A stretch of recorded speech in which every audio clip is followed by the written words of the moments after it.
Hey everybody, it's Zach from RoundsDownRange.com. I'm going to be showing you Valve's Steam Machine. 300 testers were selected.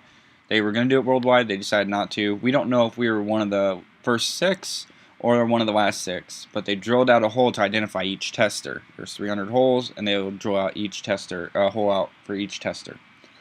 And then the silver hole is, of course, when you get chosen, they drill out that. It's also a more identifying way of identifying who that person is if it becomes for sale or anything. So I'm going to show you the front of it. Of course, you got the Steam logo in the front. And then you have 2 USB 3.0 ports. And you have the power button. Now, I'm going to tell you one thing about the power button, and you can make your own assumptions, but the ring around it gets really bright, and we have notified them. We've talked to other individuals. I've had parents and in-laws actually view it, and they both say that the light is extremely bright, and if you look at it for a couple of seconds, you can actually still see the ring around your eyes, ring in your eyes, and that they need to find a way to tone it down, or they need to have a user application or some way of toning it down for people with eye issues, such as myself. So I'm going to kind of give you a brief explanation of the teardown, what I'm doing during the teardown, the ports and everything. So I'll kind of show you the side right now. This is one of the ventilation ports, and you can also see in the deep inside is GeForce GTX. This is the rear of the system. The rear of the system, of course, it's using an ITX motherboard. You got your 4 USB 3.0, your eSATA, your Ethernet, onboard audio, and DisplayPort, HDMI, and DVI, which are all blacked out because they're using a discrete graphics card. And you can undo the blackouts, but it's not really important since you have a higher powered card. Your Wi-Fi extenders for the ASRock antenna that comes with the system, 2 USB 2.0s, and a PS2 port.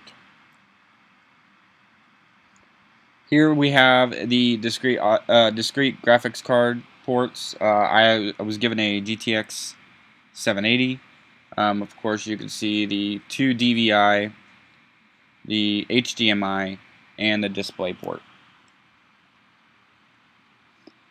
Now, what you have to understand is with this whole system, yes, you can upgrade it, but it seems like they've also made their own personal modifications that kind of keep you from doing all the doing it yourself, and you'll see why in a second. So I'm going to go on ahead and start unscrewing this, and you'll notice that the board is very compact. The whole system is actually very compact, which could pose an issue for people in different areas.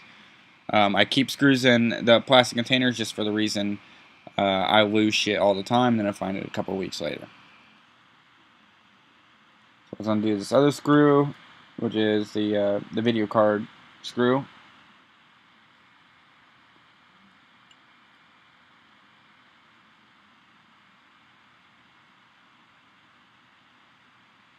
Put that screw in there. So we're going to go on ahead and pop the top off. I have a loop here, just kind of let screws roll back down in case they decide to go haywire and OFP. So pop the lid off here. It's a heavy duty lid made out of metal, and it has a mesh that kind of covers everything in the inside, but still allows the holes and some of the light to show through. It could also help protect against hair and dust and so on. But yeah, it's a more heavy plastic and heavy metal. Here is a plastic part that goes over the graphics card. It actually can come off when you take the cover off. It actually comes off on its own. It's loose. It's not screwed in or anything. This is more of a cheap way of pushing air certain ways. As you can see, here is for the GTX GeForce logo. And like I said, it's plastic. It just sits on top. It doesn't do any. It doesn't do. It's not screwed in or anything. So our first step, what we're going to do, I'm going to go ahead and just show you. This is a graphics card, hard drive, CPU, motherboard, and then the power supply. Oh shit.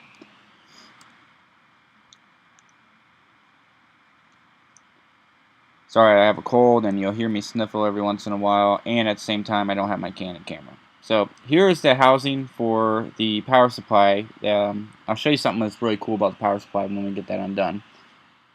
The hard drive bays.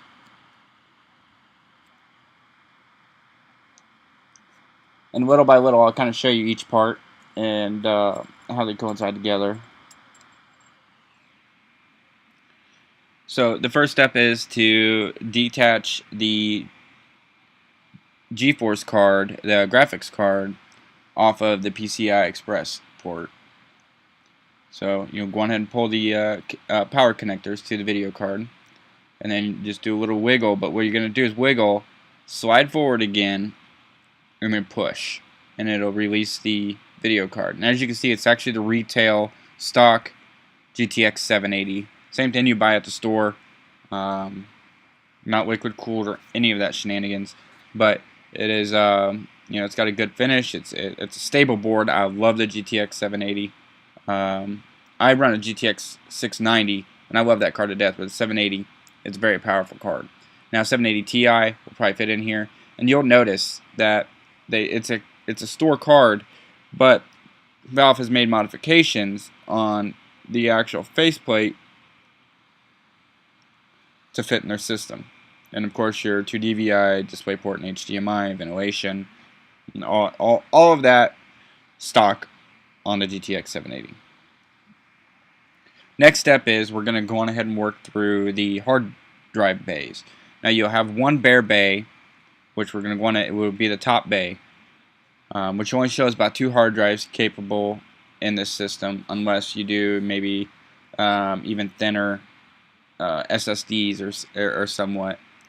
So we're going to go ahead and take off the first top bare non-used bay, and when you undo these 2 screws, it actually loosens up both bays.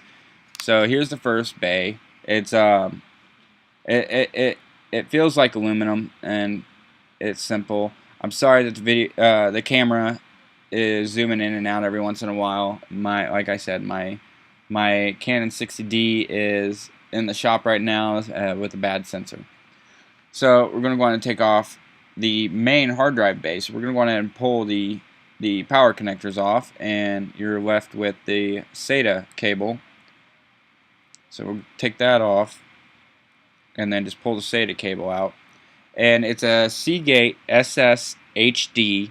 It's not an SSD, but it's a hybrid, and it's a 1 terabyte. It's a very speedy, but from what I've read, it's only 5,200 RPM. So I don't know exactly if that's the Linux or the Steam OS, allowing it to be even more fast or more faster. Now we're going to go ahead and detach the SATA cable because it's a very strong and reinforced cable, and they left an open slot where you can put this cable straight through, so you don't have to actually take off the cover. But as you can see, it's a strong cable. I don't want to jeopardize the integrity of the cable or the integrity of the system by wiggling the cable too much. Now we're gonna take the motherboard cover off. It's tricky because you have 3 sets of cables to undo. You have your USB, your of course your power, your reset cables as well, and then your power cable. Now each one is set up into 3 groups. Your power cable is one group. Your USB 3.0 is a whole separate group, and then your onboard is a whole different other group. So we're going to go ahead and take these screws out. They are difficult, so I try to keep them just sitting on the plastic until I actually pull out. I use needle nose pliers just because I can get a firm grip on it, so I don't want to risk. I get a firm grip on the actual adapter, not the cables itself, because I don't want to risk pulling cables out, pulling wires out, stripping wires, and it's such a tight fit that you can't get the the cables out just with your fingers out. If you have fat fingers or little fingers, I have skinny ass fingers, and I still can't get it out. That's the other group. And then you pull off the last group. It may look like I'm being rough with it. I'm actually not. It's just, it sits so firmly that you have to have some type of strength. So you'll have to pull all the cables out of the way. And this can be a one-hand or two-hand process, but I use just one hand after I get the screw undone. And I wiggle it off the PCI riser.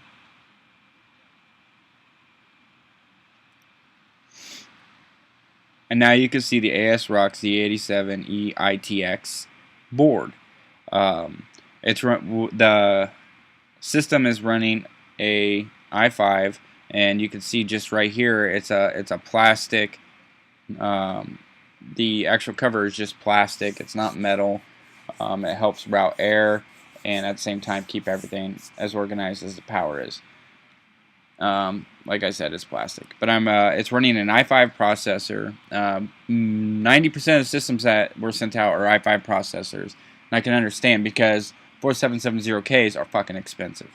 So, well, I'm not going to go too in depth on the full disassembly, but I will say, you know, I want to feel comfortable, and I feel comfortable disassembling it this much because I still want to keep the integrity of the Steam machine. I'm going to show you the RAM, extremely low profile RAM. I have not myself seen RAM like this, but I like the fact that they're using even low profile RAM, and I believe that if they weren't including the power supply inside the case, it would even be more slim. It's using Ballistic Sports VLP, 1600 megahertz, 2 8 gig sticks, so right now I'm running 16 gig of RAM. I just like the fact that RAM is actually extreme low profile as well. I mean, hell, the system, if you look at it, the system screws are almost as tall as the stick of RAM itself. And my camera, of course, you can see is all screwy. There you go.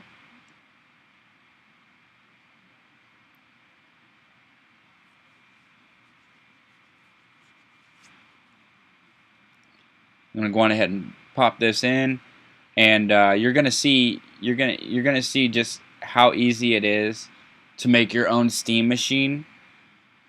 All you really need is a riser card, ITX motherboard, ATX motherboard, exactly what you're looking for. But if you're looking for a small form factor, take notes on this. Write down parts. So this is a Silverstone PCI Express 16 riser card. It's the winning riser card. With this riser card, I will say one thing. Try to use a strict solid riser card. Do not use a ribbon cable or a PCI extension cable, because you're not going to get the full data pipelines as you are going to get with a riser card. Now, riser cards can go up this tall, or it can actually go even smaller. But just be careful, because you do not want to use a ribbon cable unless you know exactly what you're doing around the voltage, around extension of the pipelines, and pushing more data through. Because your video cards will not be able to push all of its power through the cables. But with a riser card, you got the hard connection. I'm going to move the camera around just a little bit, kind of show you the motherboard. It's using the ENPS 2X. It's extremely silent CPU fan. I never heard it turn on. Although when I first did get my machine, I heard a lot of clicking, and the screws were just too tight in the back. So, but it's you just got to make sure. I think the reason why they did air-cooled system is the fact that they don't know exactly what people are going to have issues with, you know, in Arizona compared to Minnesota, compared to Florida. It's all dependent on environment. And,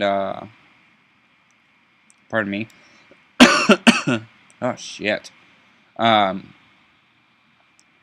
But the environment's what's really going to determine how successful this machine is. With low profile machines, low profile gaming machines such as our the RoundsDownRange Impact XHTGM, the Extreme Home Theater Gaming Machine. Ours is actually only 2.1 inches tall, but also utilizes. We have modified everything to allow it to stay extremely cool, no fans. We have our own cooling system, and we noticed the only main portion of the heat in our first prototypes was the power supply. Well, this power supply right here, which sits up on the front of the system, only pushes everything out of that grate that you saw on the cover. So you're really, the steam machine is limited. It's really extremely limited. Yes, the power supply is nice and everything's everything's changed out and in a clear coat, all routed, great. You don't see any loose wires other than around the motherboard, and I'll show you exactly how they do it. It's all modular. But the problem is you're stuck with that wattage unless that valve decides that it wants to release a even more powerful one that you can purchase, but you also take chance that you don't know what kind of warranty they're going to have with their systems. So we're going to undo this, kind of show you just how they did the cable. If you look by my knuckles, you'll see the cable management system. It's plastic. It routes all the cables around everything. So we'll pop this lid off here, and it's a plastic lid, simple lid. It just sits on there. You screw it over there. It just hides the cables. Here you can see how modular it is. You can just disconnect one set of cables or all the cables, and then disconnect the power on the right side, and possibly just change out the power supply. But the bad thing about it is you want something that's going to last for a long time. And I love this machine. I enjoy this machine. I hate the fucking controller, but I got to get used to it. I'm not a controller person. But with the way that the power works, you're really limiting your system. And I believe that if you're going to have a home theater gaming machine, it needs to be something that'll last. That'll have a lifespan of 10, 15 years, maybe even more. Now onto the controller. I hate it. You got your two trackpads. You got your buttons. It kind of feels like an Xbox 360 controller, but it's far from it. You got your YB, XA buttons. You got your two trackpads. All the buttons in the center, and actually the whole controller is programmable. And it's a standard controller. All beta testers have received the same controller, which has some faults, such as trackpads. They're supposed to have some feedback. Some of them don't. Receive that feedback after a while, and then it cuts off all communication with the Steam machine. USB, we don't know if it's a port issue or not. There's many dealing with the issue right now, so you have to keep unplugging it and plugging it back in. You got your left trigger and right trigger, and then your left button and right button, or left bumper, right bumper. And then on the bottom you have two what I call paddles, and it allows you to switch from friends to web, kind of navigate easily through SteamOS. I absolutely, positively hate this fucking controller, but I'm really hoping and I know they'll fix it. Thank you for watching.